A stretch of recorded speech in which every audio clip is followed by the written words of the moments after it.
Hey guys, it's me, Amy Dial. Welcome to my YouTube page. Welcome to my life group. Welcome to whatever reason you're following me. Thank you. And if you're just one of my followers for my life group in my hometown, welcome back.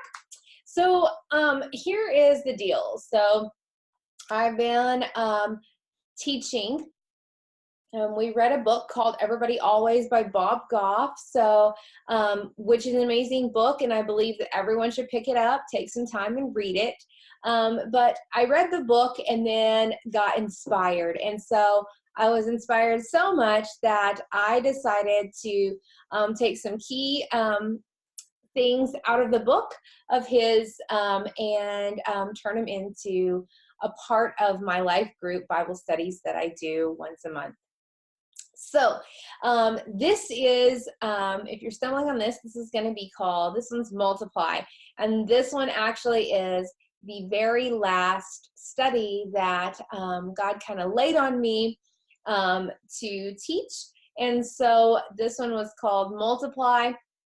And I hope that you guys really enjoy it and that you find a lot of good things in it. And I hope that God speaks to you through it. So guys, enjoy it. Here's Multiply. If we've learned anything in our Christian walk this far, it is this. We have to actually do in our Christian walk.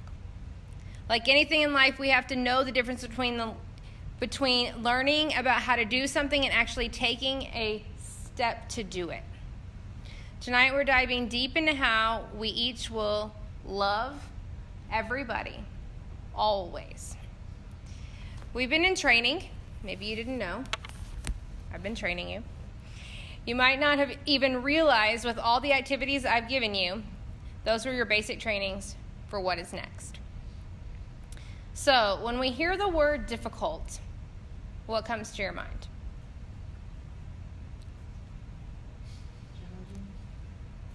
And not names. I don't want to go there. Challenging, okay? Difficult. Hard to understand. Okay. Anybody else? I saw this thing I was looking for on Facebook. I saw it earlier. It was talking about the moment you put a stop to people taking advantage of you and disrespecting you is when they define you as difficult, selfish, or crazy. Manipulators hate boundaries. That, when you said difficult, it made me think of that. Yeah. So the actual meaning of difficult is not easily or readily done. It requires much labor, skill, or planning to be performed successfully. It's hard and it's a difficult job, or in other words, stubborn and hard to deal with. So do you know someone you would consider a difficult person in your own life? Look at me. Just wanted to. Well, I was about to say, everyone just thinks that our spouse is. You ain't seen that yet.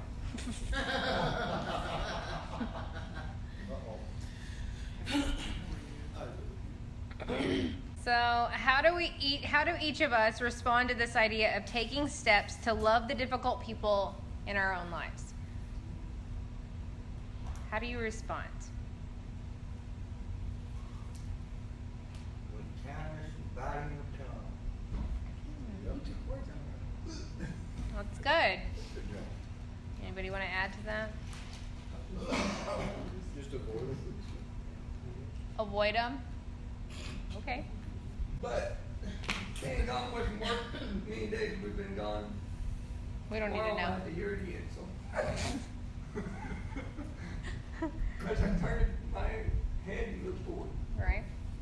So I don't know if it would be difficult or not. I've had people there. I remember one guy that I worked with at Tetra this last time, and he was such a pessimist. Everything was, complain. Oh, this, just the worst. just everything, and I, trying to work day in and day out. It's like one bad apple ruins the barrel, and that attitude hard to keep that from taking over the rest of your crew. Yeah. I mean, why not be cheerful? You know, do all things to the glory of God. I'm not, you know, I don't care if I'm showing one poo. It's not, you know, if I go at it with a good attitude, it's not that bad. I mean, So, how many of you in here attended last month? Okay. How many of you took your buckets everywhere with you for the whole week? One day? No. Okay. Go to the kitchen. Back to bed. Okay. So, how did it go for y'all? Mine broke. I knew it was going to. Yeah, You said you were going to break it. it fell out my door. Oh, well, listening it's to glass. Yeah. How'd it go? I added stuff to mine. Good. That's good. That's good. Really good. That's on my desk. That's on the nightstand. So, I see it. yeah. So, what was, for those of you who did the challenge, what was your experience? When you seen your cup, when you added to it, why did you add to it? What was your experience? Happier week. A happier week, okay. It's just something when I was sitting at my desk, I don't even remember what I put in there at this point, but it just came to my mind and I was like, oh, I'm really thankful for that. I need to write it down.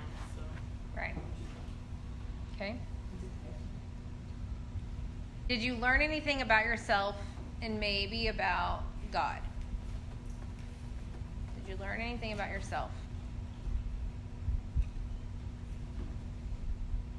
No. Yes. I have no idea. How bitter I've been. I'm grateful. That's good.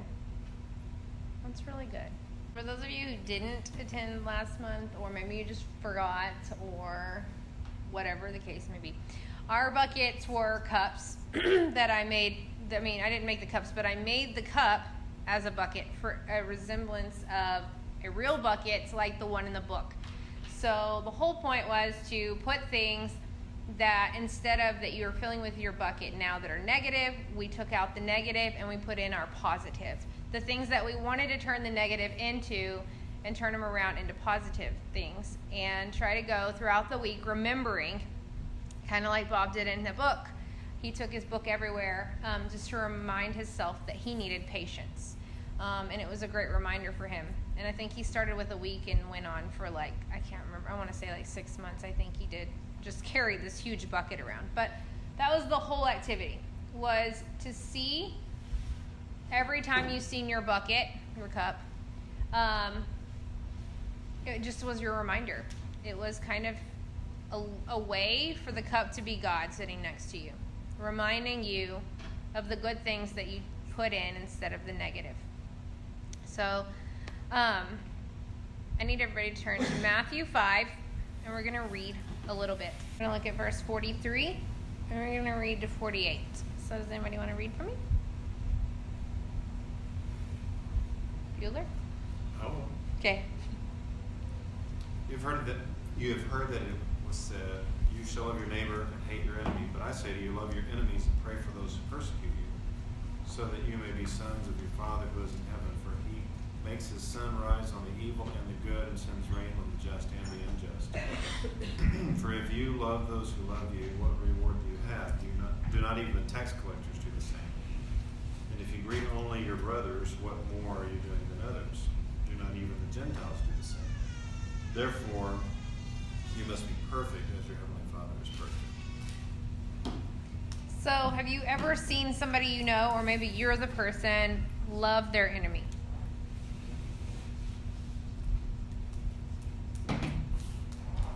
Only one of you. what is your question? Have you ever seen somebody you know or yourself love your enemy?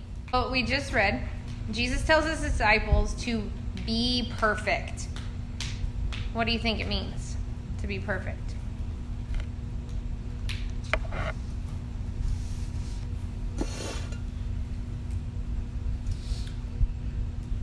guess that in the context of love, it means to love perfectly.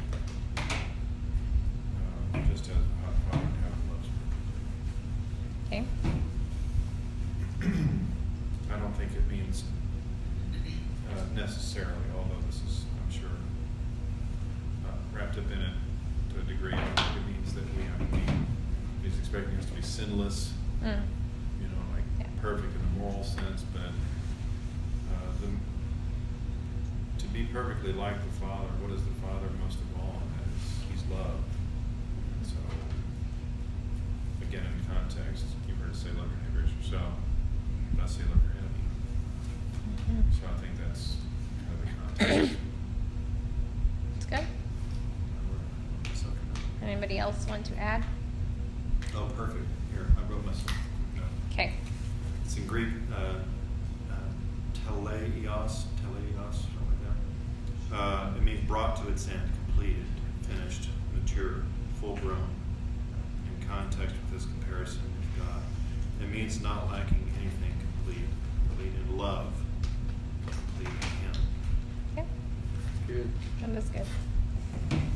So, did you know that when we apply what we've learned about our own faith to what we've learned in life, we can that actually has the ability to change the people around us? Did you know that? So, do you want to be perfect? Bad enough that you're willing to get past all the stuff that is keeping you wrapped up around the axle?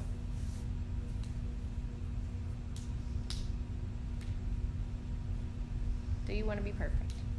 You like Him?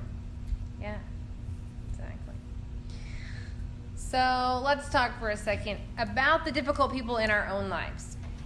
Around us, maybe they're sitting next to you. Maybe we haven't even came across a true difficult person yet.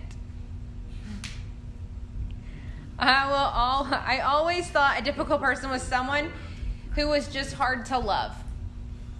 Someone not able to find their kindness button or their smile. Someone who was truly hard-headed. As I began to dig in, and several weeks ago as I was digging in, God showed up and taught me a lesson that I'm never going to forget. Difficult people may start with someone else, but it definitely doesn't have to be left that way when they turn and walk away from me. A difficult person in my eyes is someone who has things deeper. It's not just the woman who has the bad attitude at Starbucks because they ran out of her creamer. It's not the man who's the CEO who thinks he's allowed to be a jerk because, well, he's the boss. The difficult people, I believe, are those who are in the midst of the struggle. Maybe fighting an addiction, a job loss. Maybe they just got confirmed that they have cancer. Maybe they have a lupus flare-up. Maybe it's just the homeless person on the corner starving. Maybe it's just the starving child that you just seen. Maybe it's just a beaten friend. Maybe it's the molested boy. Maybe it's the overwhelmed pastor. Maybe it's a loss of a child. Maybe it's just running from the unknown. It is truly the broken people. Difficult people, I believe, aren't those with the minimal first world problems. Not that that's not a problem, and I'm not saying that's not bad enough, but I'm talking about the difficult. No one wants to believe in them. People have gave up all hope. They end up going deeper into an addiction because nobody believes in them. The depression is real enough in the person who's having the difficult time all alone. So, have you ever felt alone?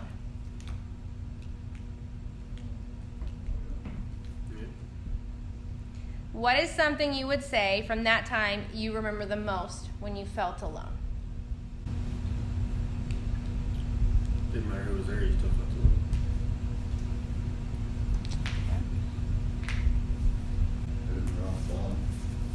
alone.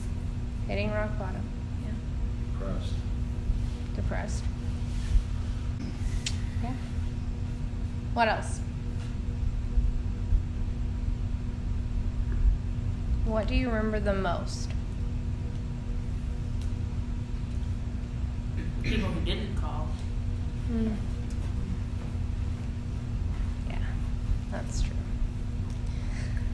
So, in my experience, it always has, the more I felt alone, the more I always wanted others to be around me.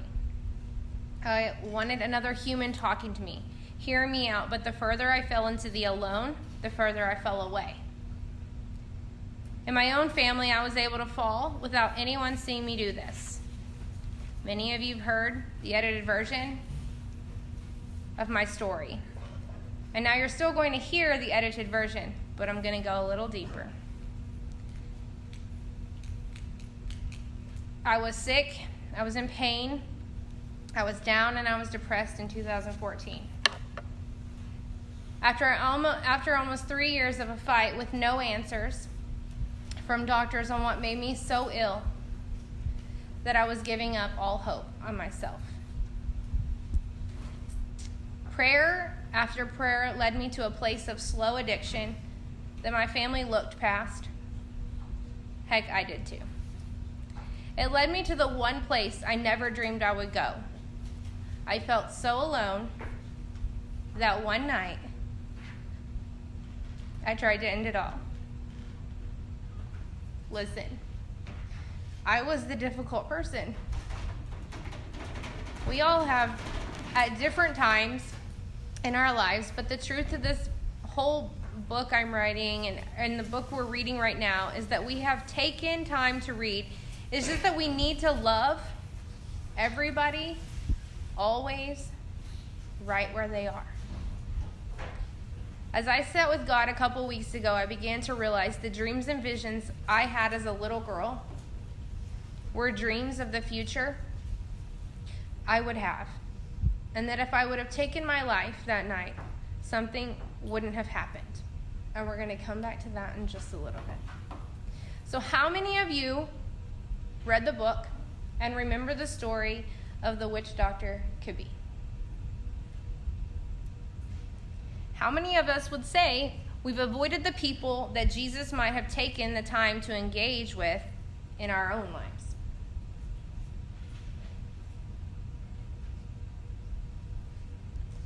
Bob tells a story that I'm not sure I wouldn't be able to say I would do. I would most likely avoid it at all costs.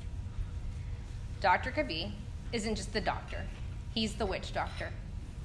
One, Bob says in his book that Kabi wasn't a little evil, he was pure evil. He says it's all great and big talk when you're talking about loving your enemies until you're actually faced with them. He described Kabi as one who all the hate he had in his own life congregated to his face. He was the most evil he had ever met. At 8, a boy named Charlie came across Kabi, and he abducted the young boy. What happened next makes me hurt. I cried. Kabi cut off the little boy's private parts and left him for dead in the bushes. What a horrible story that starts and turns into Kabi being arrested a short time later. And that was the first time in Uganda history a leader of witch doctors was arrested and a victim was still alive. It only began there for Bob. He decided to fly back and help them make the first case against this witch doctor. The very first case. They took up the case, and you can only imagine the things that start to happen from other witch doctors as they would go to the judge's house, and the things that they would probably put on his home, and the different things that could have, I can't even imagine what witch doctors really do, but I know that there was a lot of stuff I'm sure they placed on him. But to put into easy words for the small boy, what happened, he had to testify, and he got to hear the guilty verdict. But was it enough? It didn't bring back what was lost in Charlie's life. In Romans 8, verse 38 and 39, it reads, "For I am convinced that neither death nor life, neither angels nor demons, neither the present nor the future, nor any powers, neither height nor depth, nor anything else in all creation will be able to separate us from the love of God that is in Christ Jesus our Lord." What that says is the horrible things we've done still can't separate us from God. They won't separate you. They won't separate me. Not even all those like Kabi. Nothing. Loving those like Kabi opens the door for us individually to be perfect. It opens the door. Exactly the way Jesus in heaven is perfect. Reality is we all just try to be nice most of the time, right? You're trying. We just forgive on the surface, but really in reality we leave the root inside most of the time. We pick the weeds at home, right? We're in our front yard, ladies. Men, maybe you do this, but you pick the weed and it doesn't come up, so you're like, whatever, I'll just leave it. And then next month what happens? The weed comes back up because you didn't fully uproot it. You left the roots there. Bob says it best. Our problem following Jesus is we're trying to be a better version of us rather than a more accurate reflection of him. We can admire Jesus, but there comes the difference liking Jesus and truly being like Jesus. Let's face this, we aren't about to be like him unless we like those enemies and all of the difficult people. I came to the conclusion 4 years ago, I am truly, perfectly imperfect. And that's it. It's time we see something even more true about our efforts in the process of loving everybody, always. In front of each of you, there is a fruit. Also in front of you, everybody got, well, not everybody, but we have knives. So, I want you to take a couple minutes now, and I want you to truly look at your fruit you're holding. I want you to think about what you're seeing and the significance about the fruit you're personally holding and nobody else's. Just look at yours. And I want it to be about the outer layer.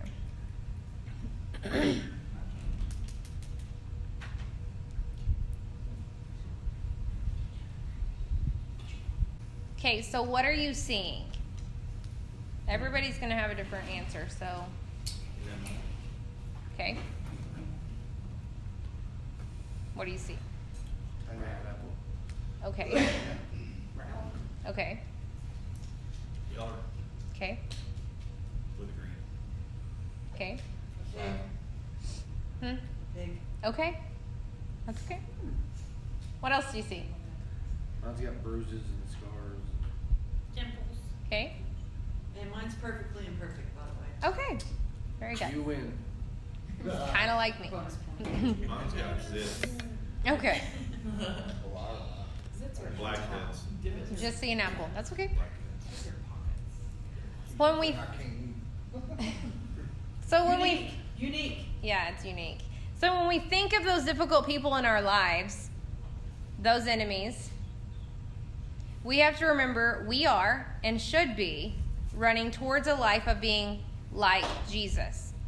It is hard to look past the things they might have done or said or continuing to still do to you right now, today, maybe yesterday. But what matters is you and I. Individually, we do not need to think about us and where we want to go from here. We do need to think. Sorry, we need to think of the things and where we're going from here. Sorry. Okay, so if you guys will turn to Matthew 27, we're going to look at a lot of verses. We're going to start at 32.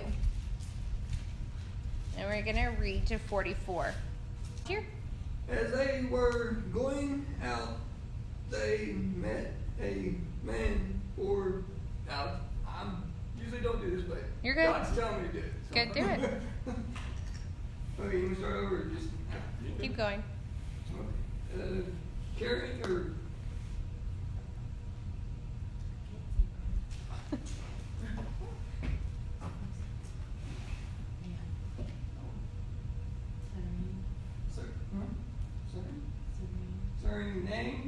Name Simon, and they forced him to carry the cross. They came to a place called Golgotha,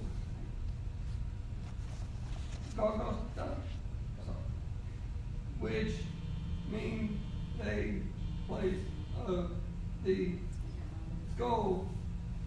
Therefore, there they offered Jesus wine to drink, mixed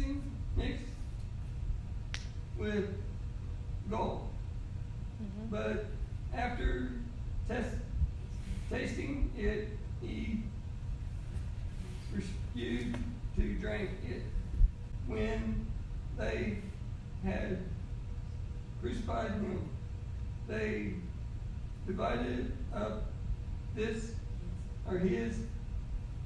clothes by casting lots, and sitting down, they kept which over him there about above him his head. They placed the written charge against him. This is Jesus, the King of the Jews. Robbers were crucified with him, one on his right and one on his left. Those who passed by themselves at him,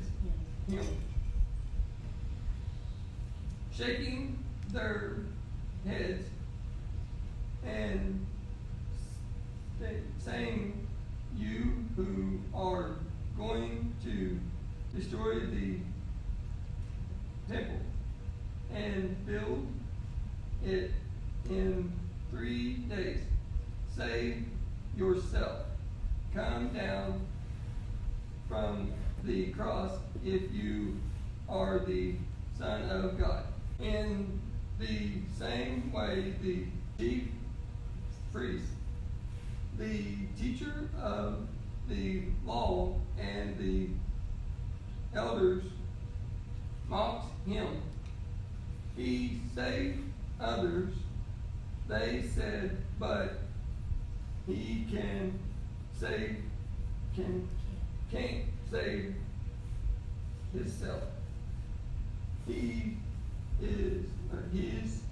He's the King of Israel. Let him come down now from the cross, and we will believe in him. That's it. So, Sorry, I a little bit. no, Great, you're great. good. Awesome. So here's the thing. Jesus could have come down from the cross, right? He could have. He could have showed the world in a moment all things they had asked from him. And everything they had asked, he could have said, yes, it's true, I can do that. I can't imagine, though, all the things God must have been thinking while the mockers and people were throwing words at the man, Jesus, who has nails driven through his hands, his flesh is cut open, he has open wounds, and yet here's Jesus hanging after all he had already done, and there was still non-believers. We look at the flesh of the difficult too much. We see a person addicted to meth, and we automatically think, how sad, they're addicted. We see the homeless, well, they did everything they could for themselves, or did they?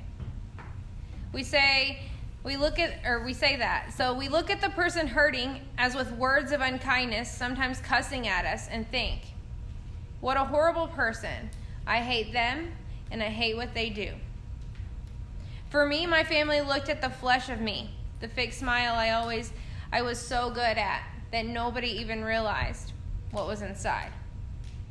The tan skin on the outside and the constant going of me never even gave them a second idea that there was anything wrong. So I put a knife in front of all of you guys. And I want you guys to use the knife to now cut open your fruit.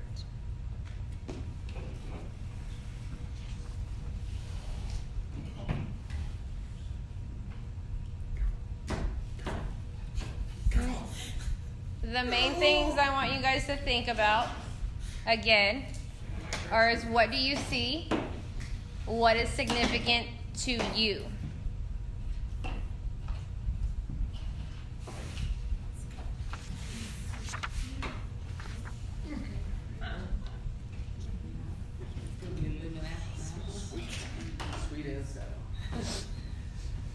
What do you see? What is significant to you? Its insides look so different from its outsides. Yeah. There it is. Seeds. Seeds. Juice. They're seeds. Corpuscles. No, that was a big word. Gesundheit. Mazel tov. Salute. Whatever it is you want. Sure. Somebody get him a napkin How quickly. about that guy on the floor? What is that? Not a lime, it's a lemon. It's so much more vulnerable. What? It's like softer. Okay. Burn. Okay. Okay, what'd you guys give him to drink? Burn it all. Vertical. I'm gonna tell it in my Google, say vernacular. That's not what we're talking about tonight. Anybody else? What is it that you see? What's significant to you? The outside and the inside don't look the same. That's one thing. Quit playing careful. No wonder his cup broke. Yeah. Core. Okay, there's a core. Basically see it as a new life because there's seeds for And it new multiplies. plant. It multiplied when you cut it. There's more seeds than there is an apple. Dang it. I knew I forgot something at home. Anyways, so we have and know difficult people, right? So show of hands, how many of you know a difficult person? Everybody should. Everybody knows Brandon. Yeah. Give me an example. I look in the mirror every day. So Kabi told to all of our surprise, met up with Bob. Again. He found Jesus. And he found and read the good word. He was baptized and afterwards told Bob, are you ready? He told Bob he forgave him because Bob was his enemy. He was becoming Jesus, and with that, he did the unthinkable. He became a representative of the word by teaching others in the prison in Uganda about God, even the witch doctors. The flesh is tough. It shows the bruises. Every one of you guys has something different about the outside. Inside, as we look, we will find the tender parts, the different colors, and most of all, deep in the middle, we find the seeds that were planted, sprouted. I mean, if you were lucky, you got one that had already sprouted inside of itself and started to grow again. If you didn't get the lucky one, sorry, I'm not God. I don't know if there was one, but sometimes you find those. So for our own walk, we know that it isn't about the difficult, but it's about how we approach and leave them as they walk away from us. Are we multiplying the fruit, multiplying the seeds in our own lives? Or are we dividing and splitting the seeds? I have this sign, which I didn't bring with me. It sits in my kitchen. Some of you have been to my house and seen it. Anyone can count the seeds in an apple, but only God can count the apples in one seed. That is the truest statement my great-grandmother ever cross-stitched for our family. We need to realize that while one of us is an orange, and one of us is an apple, and some of us might be grapes, and maybe one of us is a kiwi, a lemon or a lime. We are all created with a purpose. The difficult included. Even the enemy who means harm because they have hate.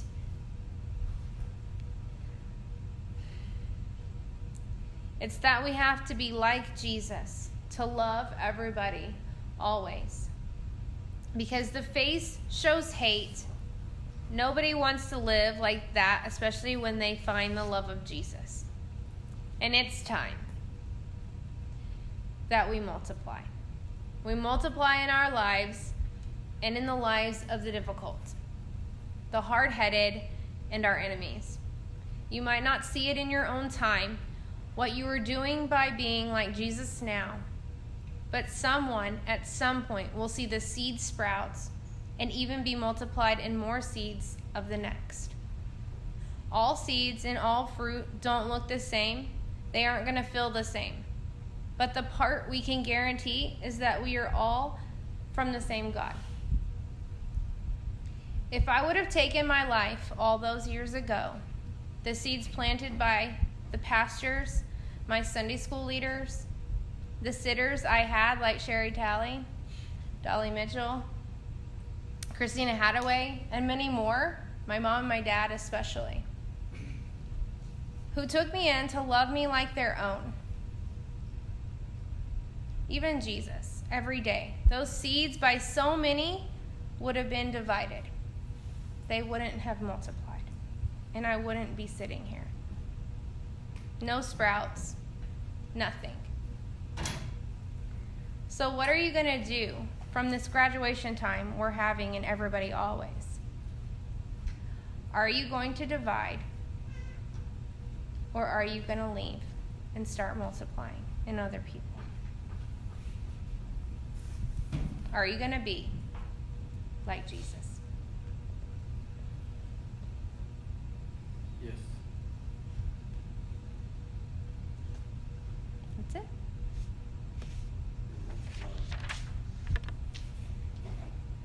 Any last thoughts? Questions? Yes. Yes. Yes, for last thought. Thing about seeds is that that's all we're required to sow. One plants, another waters, God brings the increase. And so really, we don't take it upon ourselves to bring a conversion, No. believer, turn or burn. Yeah. Love is so unlike that, and it rubs my fur the wrong way to know that there are people out on the street corners, these signs that say turn or burn. Yep. God's bringing judgment, and That's- shouting at the culture, wagging your finger, shaking the fist in the darkness. And that's not Jesus. He stepped right into the darkness and just lit it up. Mm-hmm. Love. Yeah. And for some, with Jesus, it was a little different and very unique that everybody he touched, there was a transformative work that happened to him, or happened to them. Mm-hmm. Often they got healed or delivered from demonic bondage, some raised from the dead, others cleansed of their leprosy, which Mm-hmm. really signifies anything that the culture doesn't find good in you, like they ostracize you because leprosy, you weren't allowed among the common. All these different things that Jesus did, they brought a transformative work. So my heart, personally, to answer the last question you asked, is yes, I'm going to do what Jesus did. Mm-hmm. I'm hoping that it won't be just a seed planted and I walk away and I don't ever see the fruit of it. Right. I don't ever see it sprout up. Yeah. I'm hoping that I get to see the sprouts. Sure. I get to see the multiplication. I get to see. But this really blesses my heart because I shared Sunday night, actually, James, aka Renegade, gave his testimony on Sunday night, and immediately connected it to if it hadn't been for Brittany. Mm-hmm. And then I connected it back to someone like Andrew, Mm-hmm. bringing her to church, Sure. kind of giving her that fresh start for herself. And it can trace its way all the way back. Yeah. I just like being able to see the fruit of it, Mm-hmm. you know. And whenever I said something like, you know, something to the effect that and I appreciate what Brittany did for him, because, and then whenever I said that, as soon as I said that, Brittany knew exactly I was connecting the dots, and she just started, she just knew that Mm-hmm. it was so humbling for her that she was able to be a Yeah. part of that. So I want it to be more than just a seed. I want it to be something I can see the So, fruit of. yeah. And not only that, but it may not be a dramatic transformation. It may not be a dramatic healing, you know, something so profound like a leg growing back, Yeah. but for that individual, it could be all the transformation they ever looked for, ever Yeah. longed for. Maybe it was just love that they longed for, and that's what Mhm. transformed them. Yeah. It's about the seed. It's never about you trying to follow that seed and pound it in and trying to get it to blah, Yeah, blah, blah, blah. exactly. That's God's job. Yeah. My job is never to transform a person. Nope. My job is to plant the seed. Right. That's good. That's my final thought. Okay. Anyone else? Last thoughts? Y'all, thank you so much for listening in and taking some time to kind of hear what my heart is and where God has led me. This one was a little bit harder for me, and I thank you if you listened all the way through. There is some big key things that happened in my life, and so I want to thank you guys for allowing me the opportunity to open up and share with you a little smidge of my life and how God helped me and how he has saved me, and kind of just continue to multiply the seeds in my own life. I give God glory every single day for those things, and really just keeping his hand tightly gripped around me so that I don't completely fall away. So again, guys, thank you so much for tuning in. If you stumbled upon this and you listened all the way through, I appreciate it so much. These things do take time, and I just appreciate every single one of you guys for just following me, supporting me in my journey, supporting me in my health journey, supporting me in my life journey, supporting me all the way around. Guys, I'm Amy Dial. I try and I do live by faith every single day. Thanks so much, and I hope that you tune in to the next one. See you guys.